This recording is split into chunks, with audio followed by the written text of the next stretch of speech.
Hey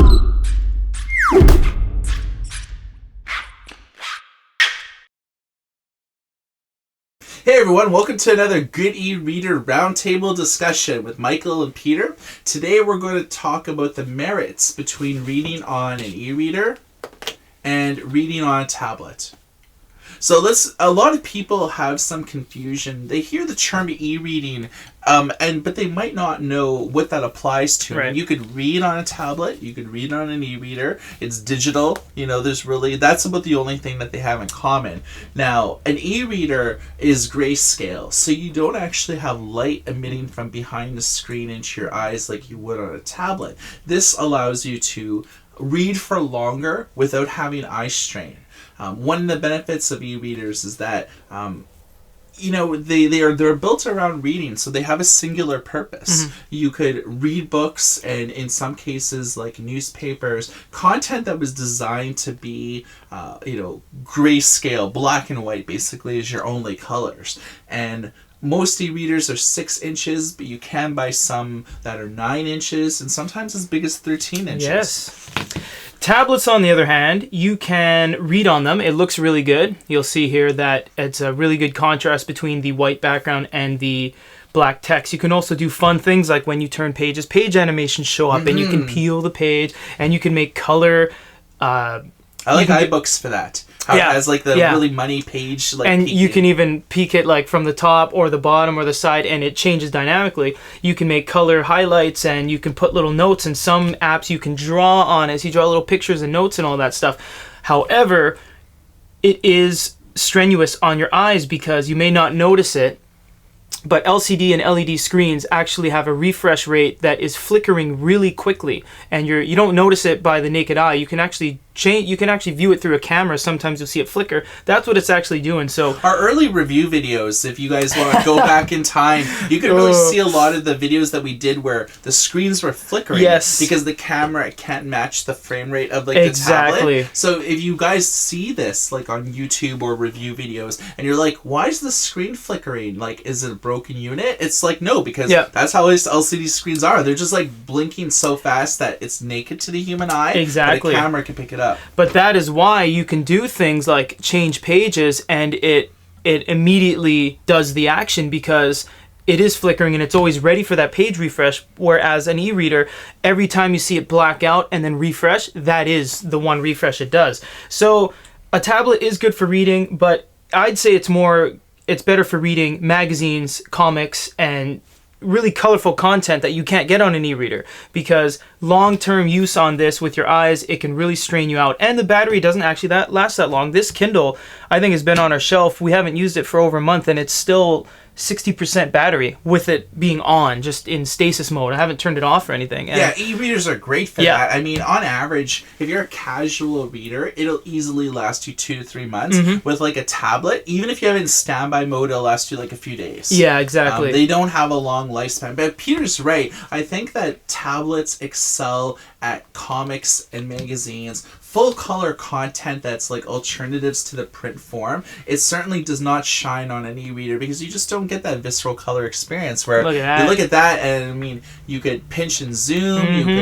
you could change the sizes of like the fonts. There's a lot of flexibility and control. And in the tablet ecosystem, a lot of companies have sprung up, like a Press Reader and Pocket, and all these companies that exist to like serve you newspapers, or like with a Magster or stuff for like magazines, or with e-readers though, I find that it provides a superior reading experience. Totally. Yes. Tablets, there's a lot of things that get in the way of reading. One of the things I don't like about it's the constant barrage notifications, of emails, of WhatsApp messages, of my gold is ready and bomb beach, You've built the Quickie Mart and Simpsons tapped out. Yeah, exactly. Yeah. So I mean, say with the Kobo. This is the Arc 10, right? Yes. So they do have like a reading mode that you can initiate that eliminates all those distractions, but it takes a while to set up. And not all tablets have that. Exactly. Yeah. It's just the new generation Kobo tablets that have that. Exactly. Your run-of-the-mill iPads, you could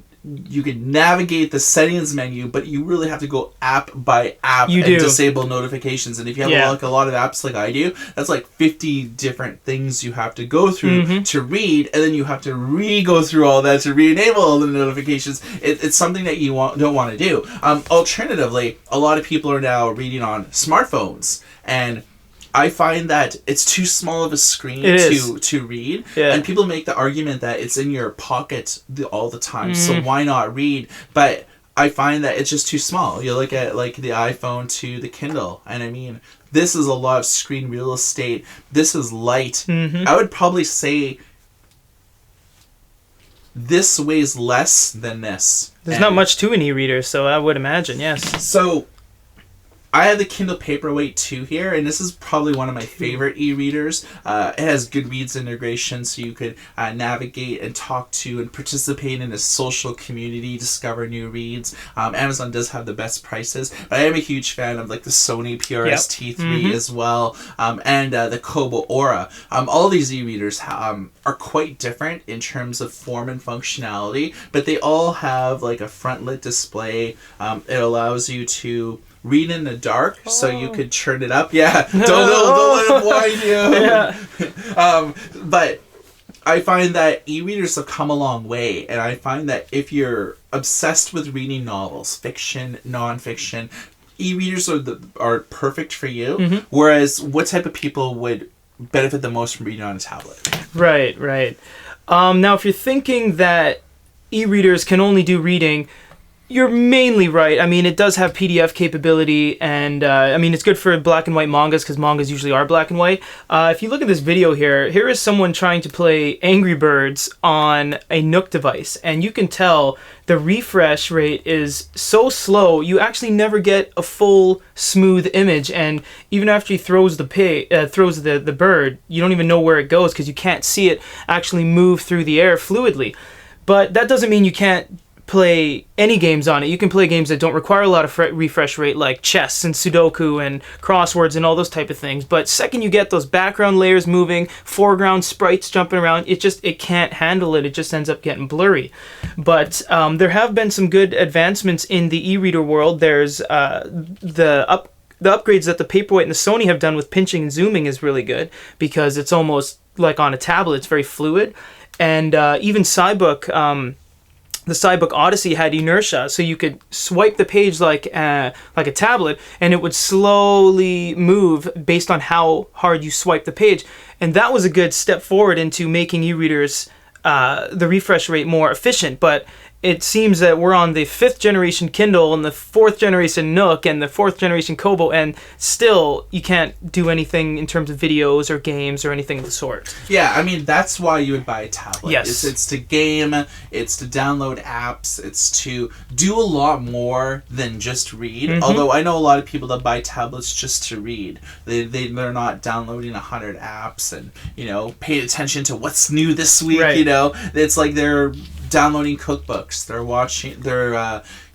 downloading and reading with their kid, like an interactive kid story, with like animations, like the modern day pop-up book, except like in some cases these books are like narrated, read-alongs, like different voices, exactly. And I find that tablets are pretty compelling for offering kids content, for more multimedia ebooks, like a book on cellular biology, where you'll actually see like a heartbeat, and you'll actually see like where the cellular corrosion and stuff like that. White blood cells fighting off a virus or something like that. Like it's kind of cool that the way that tablets are really enhancing like education, enhancing parents and kids reading time and things like that. That's something that an e-reader can't do. So I would probably say that when it comes down to a tablet, I think it's more for younger and older people that want to not do just one single task. For me, I'm a reader. I read like 2 or 3 books a week, and so an e-reader is perfect for me. it wouldn't last on a tablet with that much reading. I do like e-readers, obviously. I mean, I'm in this for the long haul, but no, tablets is just, it's a little more to my liking. I mean, I can read when I want to because I'm not that much of an avid reader as you are, but you just do so much more. And because I have a typical office job, I'm never out too much where I need that battery capacity, which is a huge asset for that because you can get 2 months out of that, whereas you can get, I don't know, 7 hours out of this watching videos all day, or maybe 10 hours playing games on it. But tablets are more my liking. But, you know, they both have their advantages and disadvantages. What do you guys think? Do you prefer reading on an e-reader, such as the Kindle, or a tablet? You can drop in a comment below. And if you're reading this or watching this video on another website, it's at youtube.com/goodyreaders, the channel name. My name is Michael. And my name is Peter. Everybody take care. Thank you guys for watching this vid. There is going to be more to come from goodyreader.com, including more contests. We're going to be reviewing some really cool stuff too, like the Kindle Fire TV and the Tolino, the new e-reader from Tolino. That's going to be awesome. And I just thought I'd let you guys know I have a new cell phone again, and it's an LG Shine Plus. I literally found this on the ground under some leaves, and it looks like it was been stepped on, and the battery is absolutely destroyed. And I asked people around if it was theirs, and everyone said no. So I actually sold my dual screen flip phone. Sorry everyone, but a new phone will be coming, and I will show you guys on maybe a drive time or an in-studio review of what I have coming next from Peter's phone. But that's not really what we're talking about. Anyways, keep watching goodyreader.com. youtube.com/goodyreader is the channel. Over 900 videos, more contest reviews, unboxings, so much more. Keep checking it out. Thanks guys.